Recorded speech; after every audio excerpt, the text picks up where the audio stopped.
Hey guys, मैं हूं सचिन निगम और आज की इस वीडियो के अंदर हम करने वाले हैं व्हाट इफ के एपिसोड 7 का ब्रेकडाउन। पूरी स्टोरी समझाऊंगा, साथ साथ बहुत सारे ईस्टर एग और रेफरेंसेस भी आपको बताऊंगा।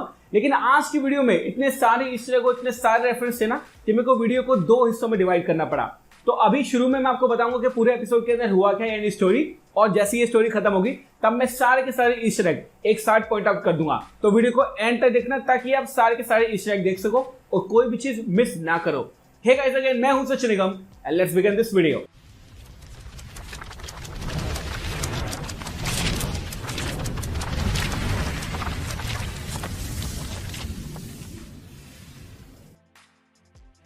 तो गाइस, एपिसोड की शुरुआत में हमें दिखाई जाती है डार्सी लुइस और जेन फॉस्टर। ये दोनों डेजर्ट के अंदर हैं और जैसे थॉर 1 के अंदर वो दोनों एक तरह से रिसर्च कर रहे थे ना स्पेस अनोमलीज पे, सेम उसी तरह की रिसर्च हमें देखने को मिल सकती है। हम देख सकते हैं जेन जो है वो किसी तरह से एक चीज को एक तरह से ट्रैक कर रही है, कॉस्मिक एनर्जीज को ट्रैक कर रही है और उसको पता है कि कहीं ना कहीं कुछ तो होने वाला है। वो काफी गवर्नमेंट एजेंट्स को शील्ड के अंदर फोन करके उनको इन्फॉर्म करने की कोशिश भी करती है कि कुछ ना कुछ होने वाला है, बट वो उस पर ध्यान नहीं देते हैं। हम देखते हैं एकदम से अगले सीन के अंदर हम देखने को मिलता है थॉर जो कि आता है अर्थ पर और लैंड करता है सीधा नवाडा के अंदर यानी लास वेगस के अंदर, और यहाँ से ही ये कहानी शुरू होती है। उसके अंदर में वॉचर जो है वो एक्सप्लेन करता है कि क्या होता अगर जो हमारा थॉर है वो एक लौता बच्चा होता। अब आपको ये बात ऑलरेडी पता है कि अगर कोई एक होता है तो माँ बाप उसको थोड़ा सा बिगाड़ देते हैं। यहाँ पर भी हम वही चीज देख सकते हैं। अब इस यूनिवर्स के अंदर जो हमारा ओडिन है उसको लोकी जो है मिला तो था, लेकिन लोकी को पालने की बजाय उसने जो हमारा फ्रॉड था उसको वापस कर दिया और हेला भी नहीं थी इस यूनिवर्स के अंदर। तो जो थॉर है वो अकेला ही था, इसलिए ही उसके पास सारी की सारी जो फ्रीडम है इस एपिसोड के अंदर हमें वो देखने को मिलेगी और कहानी बड़ी ही मस्त होने वाली है। हम देखते हैं लास वेगस के अंदर लैंड करते वक्त जो हमारा थॉर है वो सारे अपने फ्रेंड्स के साथ आया है, यानी 3 वॉरियर्स जो कि आपने थॉर 1, थॉर 2 और थॉर 3 के अंदर देखे होंगे। साथ साथ लेडी सिप भी है और यहाँ पर पार्टी करने के लिए थॉर आया है। तो बेसिकली यहाँ पे आप देख सकते हैं कि जो थॉर है वो ज्यादा कुछ सीखा नहीं है। He is basically a princess. आप कह सकते हैं कि डिज्नी की जैसे प्रिंसेस होती है ना कि मेरे पापा और मेरी मम्मी मेरी हर चीज को पूरा करते हैं, सेम वही यहाँ पे सीन चल रहा है। तो आप हम देख सकते हैं कि थॉर जो है वो अपने फ्रेंड के साथ में सिर्फ और सिर्फ कुछ नहीं करने आया है, वो करने आया है पार्टी अर्थ पर। उसके बाद हमें दिखाया जाता है ओडिन का सीन। आपको पता है ओडिन जो है वो ओडिन स्लीप करते हैं। तो ओडिन स्लीप के बाद में जो फ्रीगा होती है वो बोलती है कि ठीक है ओडिन स्लीप हो चुकी है चालू, तो मैं फ्री हो गई हूँ, अब मैं थोड़ा वेकेशन पे जा रही हूँ। और वो थॉर को बोलती है कि तुम जो है ना वो पार्टी वार्टी करने मत लग जाना, अपना पढ़ाई लिखाई करो और काम की चीजों में ध्यान दो। तो जो हमारा थॉर है वो कहता है कि हाँ मैं उनके अंदर ही ध्यान दूंगा, but basically he is not gonna accept it. और वो बोलती भी कि अगर तुम पार्टी वगैरह करोगे ना तो हाइमडाल को मैं बोलूंगी कि तुम पे नजर रखे। थोड़ा सा घबरा भी जाता है लेकिन उसकी कोई नहीं सुनने वाला, मतलब वो किसी की सुनने वाला नहीं है। यहाँ पर 3 वॉरियर्स थॉर को मना भी करते हैं कि भाई पार्टी वार्टी मत करो, फ्रीगा को पता चल जाएगा, हाइमडाल जो है वो तुम्हारी माँ को बता देगा। बट थॉर जो है उनके हाथ में एक बियर का ग्लास पकड़ाता है और आपको पता ही है जब सारे दोस्तों हाथ में बियर हो फिर तो कुछ समझ में ही नहीं आता, तो बस पार्टी होनी शुरू हो जाती है लास वेगस में। अब इस पार्टी के अंदर इतने सारे ईस्टर एग्स हैं, इतने सारे ईस्टर एग हैं, और जैसे कि मैंने आपको बताया कि सब कुछ जो है वो मैं एंड में एक्सप्लेन करूंगा सारे ईस्टर एग एक साथ, तो मिस मत करना। बेसिकली इस पार्टी में हम देखते क्या है कि थॉर जो है वो अपना मस्ती मजाक कर रहा है। वहीं पे हमें जेन फॉस्टर और डार्सी देखने को मिलती है। जो हमारी जेन फॉस्टर है बोलती है कि यार ये बंदा तो सही से लग रहा है, एलियन लग रहा है, इससे जाके बात करने की कोशिश करती हूँ। हमारी जो जेन फॉस्टर है वो जाती है थॉर से बात करने और हम देख सकते हैं कि दोनों के बीच में एक इंस्टेंट कनेक्शन है। अब आपको ऑलरेडी पता है कि थॉर का लव इंटरेस्ट जेन फॉस्टर रह चुकी है। ऑब्वियसली थॉर 1 और थॉर 2 के अंदर हम दोनों को देखा है और अब थॉर 4 के अंदर भी देखेंगे। तो यही कहानी हमें यहाँ पे कंटिन्यू होती हुई देखने को मिल सकती है। जेन फॉस्टर जब थॉर से मिलती है तो पूछती है कि इससे पहले एक और हमें एक तरह का बर्स्ट देखने को मिला था, क्या उसके लिए जिम्मेदार सिर्फ तुम ही थे? इसका मतलब ये है कि वो जानना चाहती है कि यूनिवर्स के अंदर क्या क्या चल रहा है और क्या थॉर की वजह से ही सब कुछ गड़बड़ हो रहा है। बेसिकली यहाँ पे जेन फॉस्टर थॉर को बोलते हैं कि जब तुम लास्ट टाइम गए थे कहीं पे पार्टी करने के लिए तो उस प्लेनेट की डेथ हो गई थी, तो क्या ये तुमने किया था? तो थॉर बोलता है ऐसा कुछ भी नहीं किया था, हम तो सिर्फ पार्टी वार्टी करने गए थे, इसके अलावा वो कुछ भी नहीं बता था।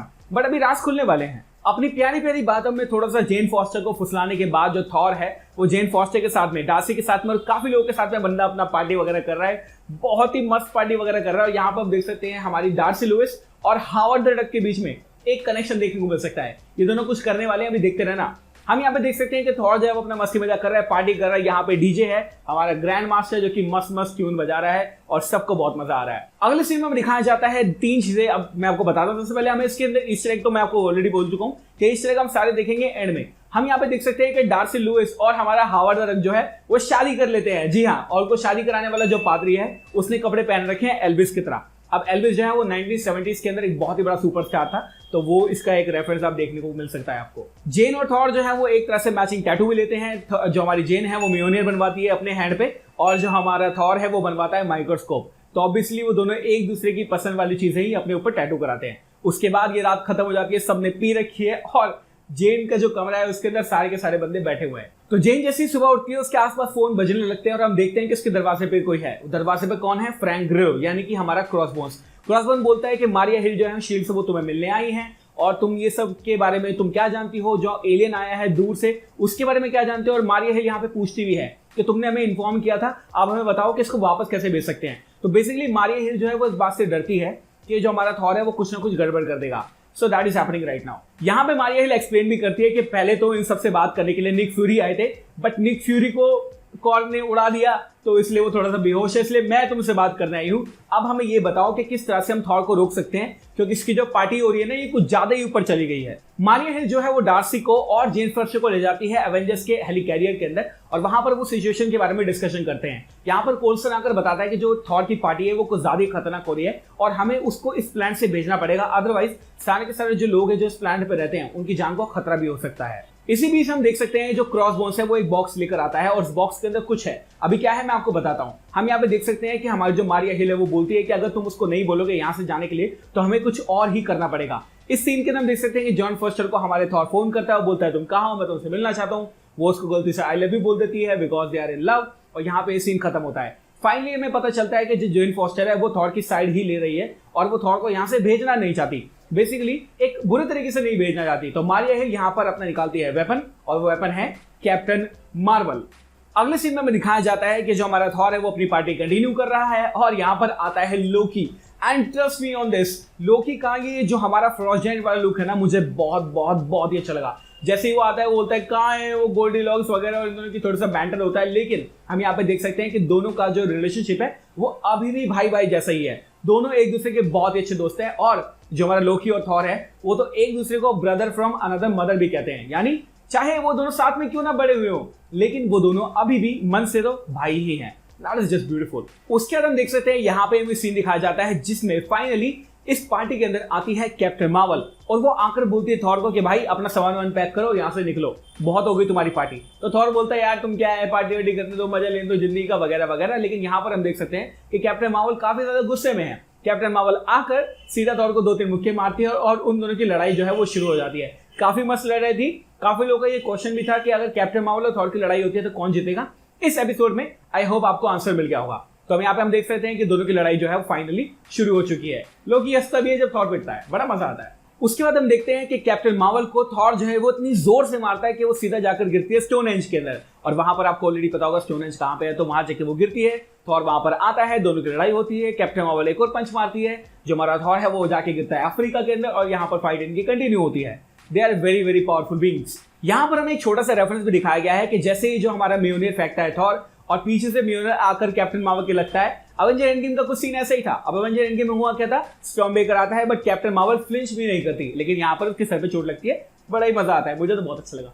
फिर इस डेजर्ट वाले सीन के अंदर हम देख सकते हैं दोनों की फाइट जो है वो कंटिन्यू होती है। थॉर जो है वो म्योनियर से कैप्टन मार्वल के ऊपर लाइटनिंग फेंकता है, लेकिन लाइटनिंग से कोई भी उसका असर नहीं होता। इन दोनों की फाइट को कंटिन्यू होते होते हम देख सकते हैं कि दोनों के अंदर कोई भी नहीं जीता है। तो बेसिकली वापस जो है थॉर वो कैप्टन मार्वल के लेकर आ जाता है लास वेगस में, उसके ऊपर रख देता है म्योनियर और बोलता है कि इसने हमारी पार्टी खराब कर दी and he calls her party pooper. अब पार्टी पूपर कौन होता है, जो पार्टी वगैरह चल रही होती है रात उसको रोक देता है, उसको पार्टी पूपर बोलते हैं। तो वो उसकी ऐसे इस तरह से बेइज्जती करता है। बड़ा ही मजा आता है सीन के अंदर कैप्टन मार्वल की बेइज्जती को देखकर।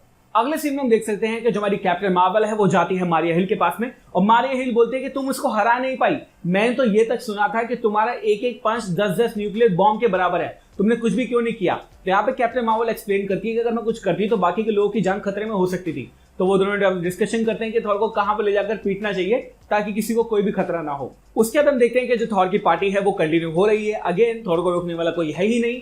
फ्रॉस्ट जायंट जो है वो मजे ले रहे हैं, अपना कास्ट कर एंशिएंट विंटर का इस्तेमाल करके माउंट रशमोर पे थोड़ी नकाशी करते हैं। सर्टर हमें देखने को मिला है जो थॉर 3 के अंदर विलन था। It was amazing. और यहाँ पे हम देख सकते हैं कि थॉर की जो पार्टी है वो अब फुल ऑन स्विंग के अंदर है। बड़ा ही मजा आ रहा है। पार्टी होते होते यहाँ पर हम देख सकते हैं कि थॉर जो है वो बहुत ज्यादा एक्सट्रीम स्टंट करने लगता है और यहाँ पर अब कैप्टन मार्वल को कुछ ना कुछ तो करना पड़ेगा। हम देख सकते हैं एक सीन के अंदर कैप्टन मार्वल आती है फाइनली सिडनी में से यहाँ पर थॉर को उठा के ले जाती है और अब इनकी फाइट जो है वो चालू होने वाली है।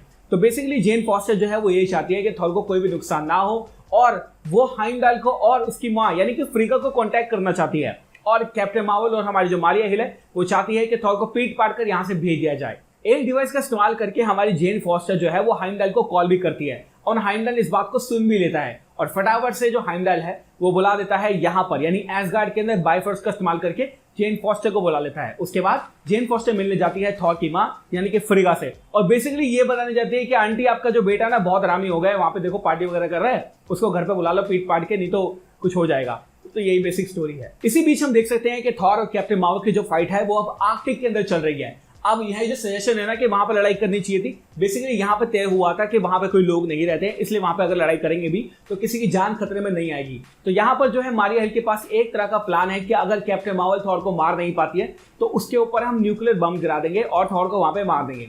लेकिन जो जेन फॉस्टर है वो कुछ और ही चाहती है और हमें पता चलेगा कि वो क्या कर रही है। जेन फॉस्टर जाती है फ्रिगा के पास में, फ्रिगा को बताती है कि थॉर जो है वो अर्थ पर यानी कि मिडगार्ड पर बहुत ही बड़ी पार्टी कर रहा है और अब ये पार्टी आउट ऑफ कंट्रोल जा चुकी है। उसके पीछे शील्ड वाले लोग पड़े हुए हैं, शील्ड वाले लोग शायद उसको मार भी देंगे, इसलिए आप जाकर उसको चुप करा लो और वहां से उसको ले जाओ।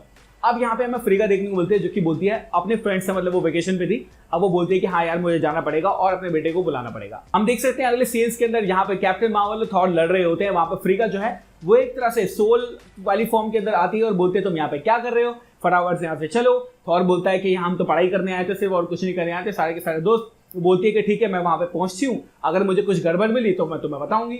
तो बेसिकली हाँ हमारे घरों में भी ऐसे ही होता है, मम्मी फोन करके बोलती है अगर घर में कोई भी सामान मिस मिला ना तो तू पिटेगा, सेम वही चीज यहाँ पे हो रही है। तो हम यहाँ पे देख सकते हैं कि फाइनली कैप्टन मार्वल और जो हमारी एक तरह से थॉर है उसकी लड़ाई यहाँ पे खत्म हो जाती है। हमारी मारिया हिल बोलते हैं कि न्यूक्लियर बम का इस्तेमाल करने की कोई जरूरत नहीं है और फाइनली ये जो पार्टी है अब इसकी खत्म होने वाली है। उसके बाद हम देख सकते हैं थॉर आता है अपने फ्रेंड से बोलता है कि भाई पार्टी वार्टी खत्म करो, मम्मी यहीं पे आ रही है तो भाई फटाफट सबको सही करो। सारे के सारे बंदे मिलकर सबको सही करते हैं और फाइनली जब फ्रिगा अर्थ पर यानी कि मिडगार्ड पर पहुंचती है तो हम देख सकते हैं कि थॉर जो है वो पढ़ाने की एक्टिंग कर रहा होता है सब लोगों को। काफी मजेदार वाला सीन था।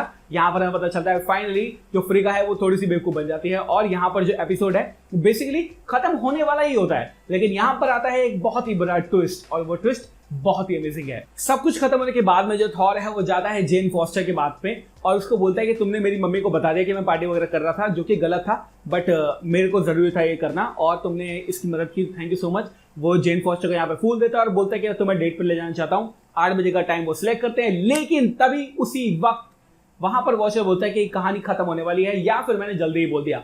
हम देखते हैं पीछे से कौन आ रहा है अल्टीमेट अल्ट्रॉन या अल्टीमेट विजन आप उसको कह सकते हैं। यहाँ पर हम देख सकते हैं अल्ट्रॉन आता है अपने अल्ट्रॉन बॉट्स के साथ में थॉर के सामने।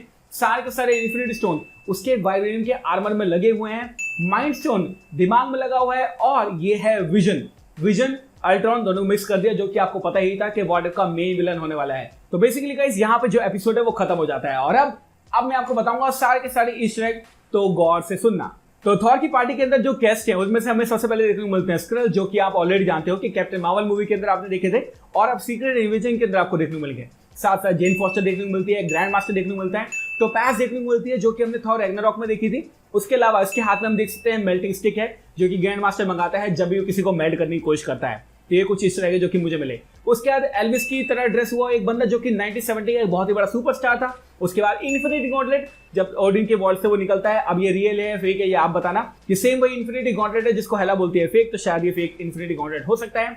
उसके बाद हम देख सकते हैं कि जो हमारा थॉर है वो कप को तोड़ता है, यानी बियर वाले मग को तोड़ता है जैसे उसने थॉर 1 के अंदर तोड़ा था। तो that is a reference of Thor 1। उसके बाद हम देख सकते हैं यहाँ पर हमें बहुत सारे रेवेजर्स भी देखने को मिलते हैं और यहाँ पर हमें देखने को मिलता है योंडू, तो यानी योंडू भी इसके अंदर है। उसके बाद हमें देखने को मिलता है एक्सिक्यूशनर जो कि हमने थॉर 3 यानी कि थॉर रैग्नारॉक में देखा था, जिसको प्ले किया था आई थिंक कार्ल अर्बन ने, जो कि बॉयज के अंदर बहुत ही अच्छा काम कर रहे हैं, वो भी हमें इसके अंदर देखने को मिलता है। उसके बाद शिप्स की बात करें तो यहाँ पे बहुत सारी शिप्स है, वॉल्क्यरिक शिप है, एस्गार्डियन शिप है, बहुत सारी शिप्स है। उसके बाद हावर्ड द डक देखने को मिलता है जो कि हमने गार्डियंस ऑफ द गैलेक्सी 1 के अंदर आई थिंक 2 के अंदर देखा था। उसके बाद व्हाट इफ के अंदर देखा था और यहाँ पर भी हम देख सकते हैं वो है। उसके बाद हमें देखने को मिलती है कारा डून। अब ये जो लड़की है ना कि मुझे कारा डून लग रही है जो कि मैंडलोरियन में थी। कंफर्म होके नहीं कह सकता, आप बोलेंगे मैंडलोरियन का रेफरेंस मार्वल में क्या कर रहा है, बट कहीं ना कहीं मुझे ऐसा लगा कि कारा डून लग रही है। हालांकि होगी नहीं, रेवेजर हो सकती है, बट मुझे लगा। उसके बाद हम देख सकते हैं यहाँ पे हमें देखने को मिलता है कॉर्ग, नेबुला, मीक, रॉकेट जो कि हमारे एक तरह से नेटली पोर्टमैन की कैरेक्टर जेन फॉस्टर घर के बाथटब के अंदर और वैनिटी के अंदर गिरा हुआ है, पी रखी गंदे तरीके से। रॉकेट भी इसके अंदर है, वॉल्करी, ड्रैक्स, बेसिकली ये सारे के सारे कैरेक्टर इसके अंदर हमें देखने को मिलते हैं। अब अगर बात करें हेली कैरियर की तो ये हेली कैरियर जो है वो अवेंजर 1 वाला हेली कैरियर है जो कि हमने अंदर से देखा था, बाहर से भी देखा था सेम हेलिकैरियर है। उसके बाद हम देख सकते हैं कैप्टन मार्वल का बीपर, जिससे हमारा निक फ्यूरी कैप्टन मार्वल को बुलाता है, जो कि क्रॉसबोन्स लेकर आता है। यहाँ पर हम देख सकते हैं कि जो हमारा थॉर है वो आयशा के साथ सेल्फी ले रहा है, काफी अच्छा सीन है। यहाँ पर हम देख सकते हैं कि सेलेस्टियल वाला डिजाइन देखने को मिलता है, जो कि हमने थॉर रैग्नारॉक के अंदर देखा था। सेम जैक कर्बी वाला डिजाइन के लोग भी यहाँ पे मौजूद हैं। टॉप गन मैवरिक का रेफरेंस यहाँ पे डार्सी देती है कैप्टन मार्वल को, क्योंकि जो हमारा टॉप गन है वो एक मूवी थी हमारे टॉम क्रूज की, जिसमें वो एक तरह से फाइटर जेट उड़ाते हैं। और आपको पता है कैप्टन मार्वल अगर आपने देखी होगी, उसके अंदर जो हमारे बीर लार्सन का कैरेक्टर है कैरा डैनवर, वो भी एक फाइटर जेट उड़ाती थी। तो ये एक रेफरेंस है टॉप गन मूवी का, जिसमें काम किया था टॉम क्रूज ने। और यहाँ पर वो बात करती है अपनी कैट के बारे में, गूज द कैट के बारे में, जो कि आपने कैप्टन मार्वल के अंदर देखी होगी, जिसने निक फ्यूरी की आंख स्क्रैच की थी। तो ये भी एक रेफरेंस है कैप्टन मार्वल मूवी का। उसके बाद हमें देखने को मिलता है सर्टर, जो कि स्टैच्यू ऑफ लिबर्टी के साथ एक तरह से रोमांस करने की कोशिश करता है। बोलता है हम दोनों को आग पसंद है, क्योंकि ऑब्वियसली स्टैच्यू ऑफ लिबर्टी के राइट हैंड के अंदर आप देख सकते हैं एक मशाल है, यानी इसमें से आग निकल रही है। सर्टर आग वाला खुद बंदा है, तो वो एक तरह से उन दोनों से फ्लर्ट करता है। ये बंदा जो है, जो आवाज आप सुन रहे हैं, ये क्लेंसी ब्राउन की है, जो कि एक्चुअली में थॉर 3 के अंदर आवाज सेम दे चुके हैं। So that is amazing। उसके बाद हम देख सकते हैं जब फ्रॉस्ट जायंट जो है वो सब चीजें मजे ले रहे होते हैं माउंट रशमोर पे, इनके हाथ में होता है कास्केट ऑफ एंशिएंट विंटर, जो कि हमने थॉर 1 के अंदर देखा था। इस सीन के अंदर हम देख सकते हैं यहाँ पे हमें मेंटिस देखने को मिलती है, मीक देखने को मिलता है, एंड गेम का एक रेफरेंस देखने को मिलता है, जब हमारा थॉर जो है वो अपने हैमर को बुलाता है फ्रीगा के सामने खड़ा होकर। तो एंड गेम के अंदर हमने क्या देखा था, जब वो जाता है हमने टाइम ट्रेवल करके 2013 के अंदर अपनी माँ के सामने वो हैमर को बुलाता है। सेम वही सीन यहाँ पे हम देख सकते हैं। और ये है वो सारे के सारे ईस्टर एग और रेफरेंस और हिंट जो कि मुझे मिले।